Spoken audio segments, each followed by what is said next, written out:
saya tawarkan waktu itu ke si Mas Hari dan Tommy. Mereka pun dengan nyaman dan nggak ada rasa berat hati mengiyakan. Sehingga polemik berikutnya adalah pada drummer.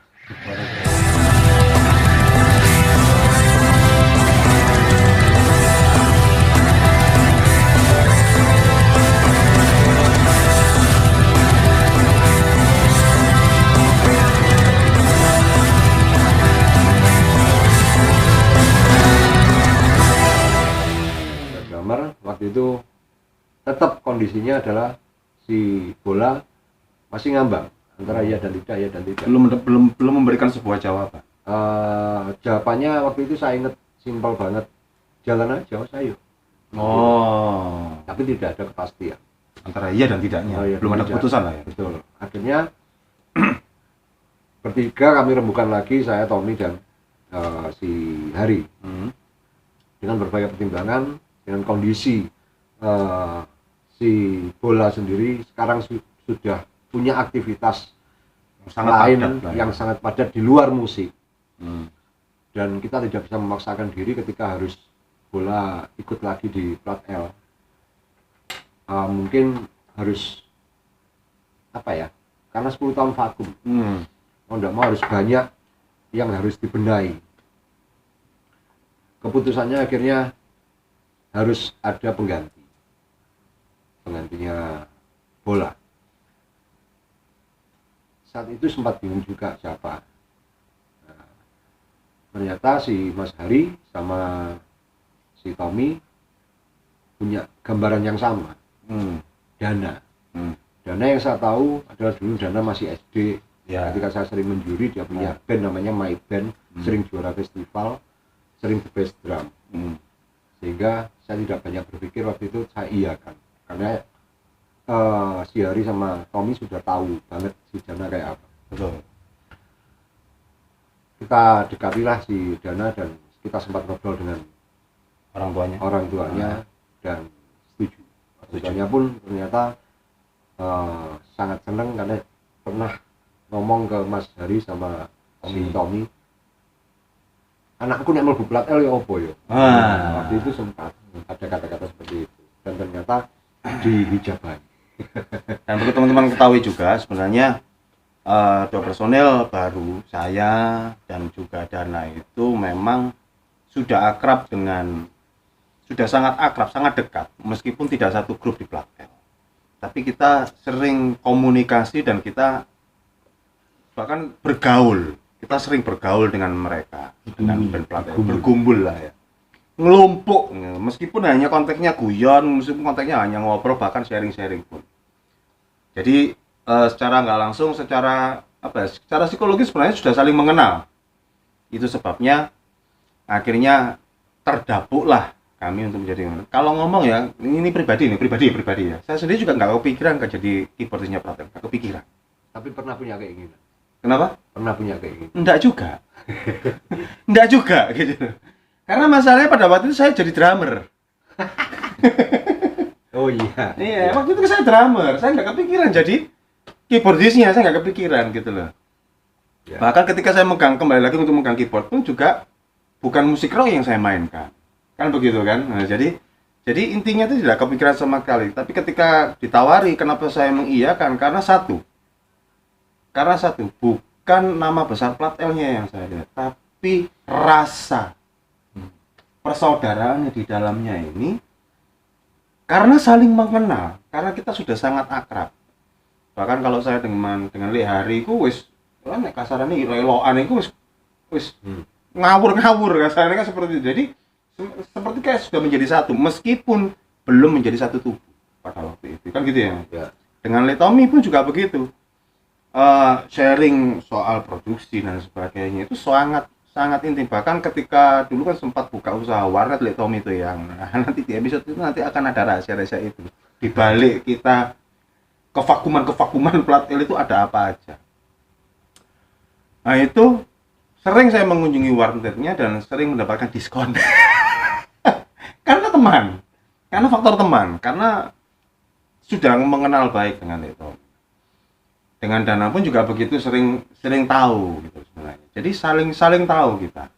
Dengan orang tuanya dana pun juga sudah saling mengenal karena sering berlatih di tempatnya dan sebagainya, itu sering. Sehingga sebenarnya personil kalau bilang kalau secara personil memang baru ya. Tapi kalau secara individunya memang sudah lama. Jadi ini yang perlu teman-teman ketahui. Ketika sampean mengusulkan atau berpikiran bahwa format ini berganti dengan format baru, ketambahan saya dan dana. Sebelumnya apakah juga berkonsultasi juga dengan apa? Kalau untuk masalah player dan sebagainya, menyerahkan sepenuhnya. Cuman yang saya pegang waktu itu adalah tadi seperti yang dikatakan, proses pendewasaan. Ya. Musikalitas harus lebih dewasa. Kemudian sisi penampilan juga harus lebih dewasa. Apapun harus lebih daripada yang plat L dulu.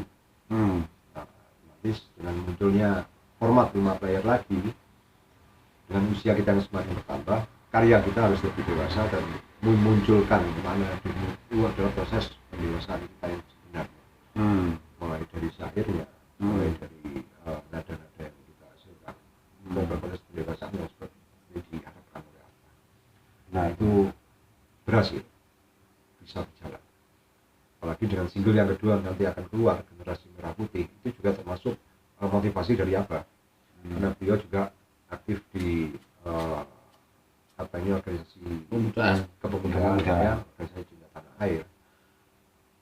Beliau banyak mendorong gawe lagu tentang tanah air, gawe lagu tentang Indonesia, gawe lagu tentang nasionalisme, gawe lagu tentang kebangsaan. Dan itu kan sudah bidang kita.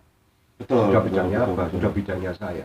Kenapa tidak diaplikasikan dalam bentuk sebuah lagu, sebuah karya? Oke lah, akhirnya muncul ide untuk membuat lagu dengan titel Generasi Merah Putih. Yang akan kita munculkan juga kan. Ya. Sementara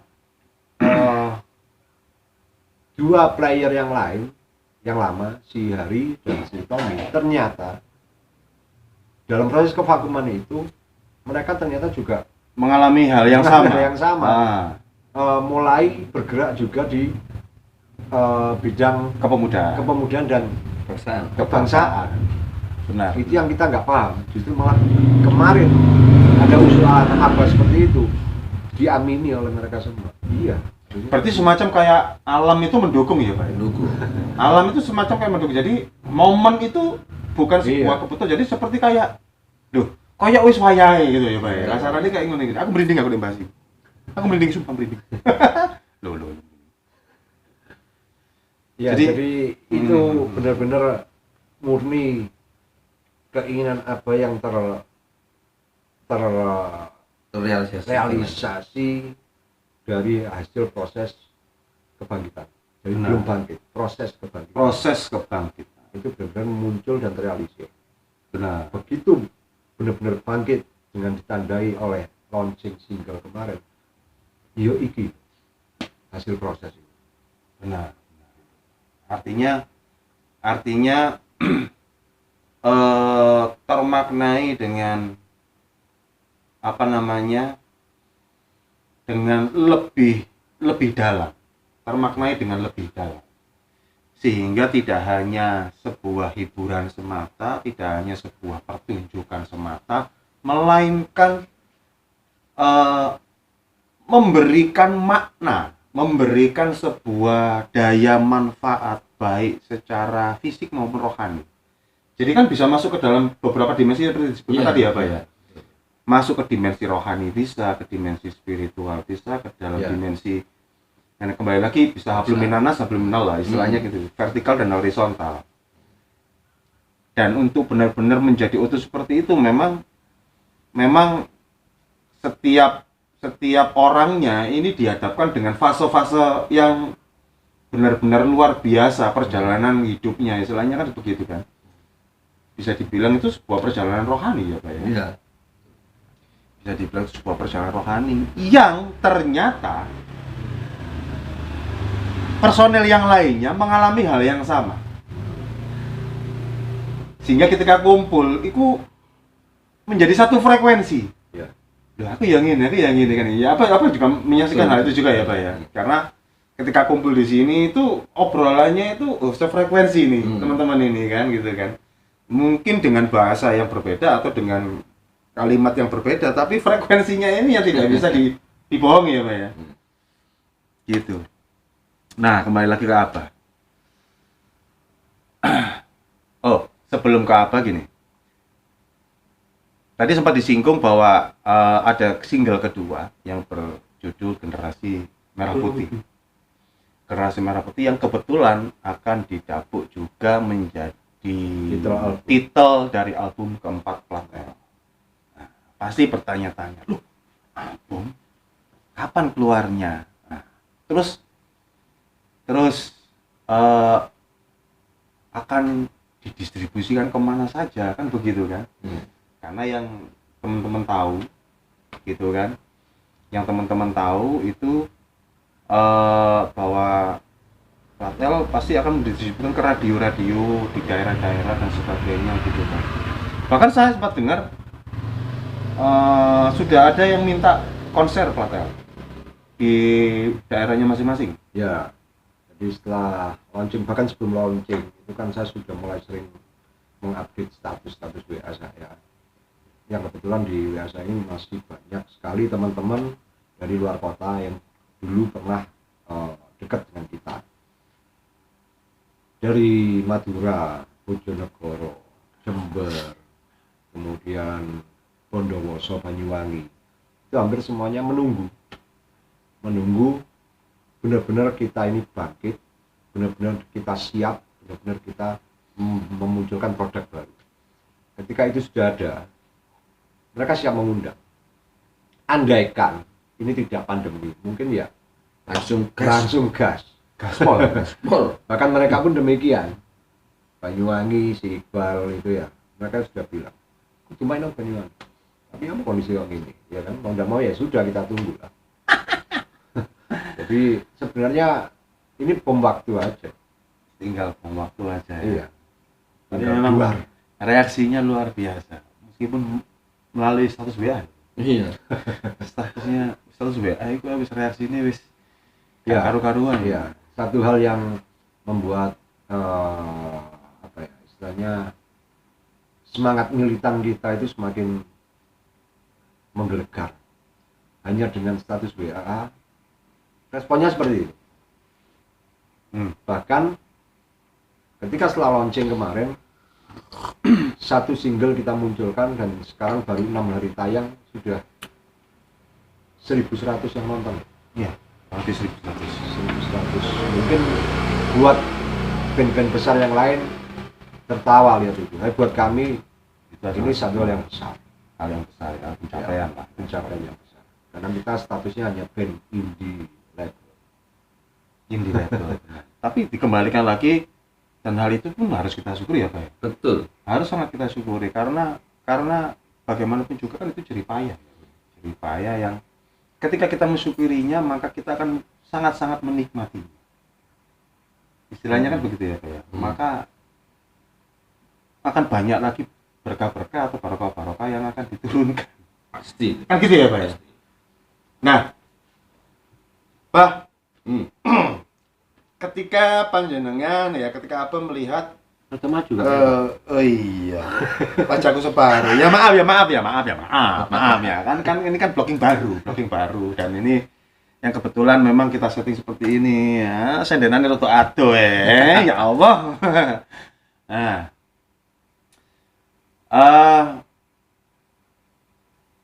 sebuah sinergi dari formasi Platel yang baru ini. Ketika Abah melihat sebuah sinergi yang secara frekuensi ini bisa dikatakan sama, bahkan atau boleh nggak saya ngomong sebuah kebetulan sama, atau itu memang sudah hal yang sudah diatur oleh alam.